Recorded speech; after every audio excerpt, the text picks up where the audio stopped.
Nexia so'ragan azizlarimiz uchun, Nexia ishqibozlari uchun biz JSV-dagi Nexia yondamiz. Nexia 2014-yilda ishlab chiqarilgan, 520 ming probegda. Mashina chaqa-chuqa kraskalari bor deyilyapti. Ko'rsatib olaverasizlar. Mashina yaxshi holatda. Hozir bitta obzor qilib ko'rsatib o'tamiz. Mashina narxini oxirida aytamiz. Ushbu Nexia 2 avtomashinasi holati yomon emas.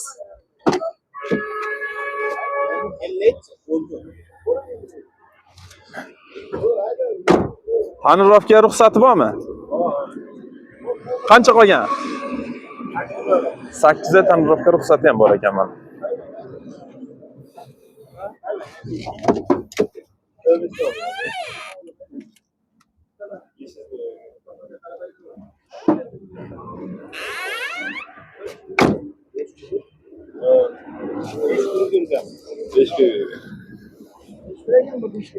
Motor holatlari.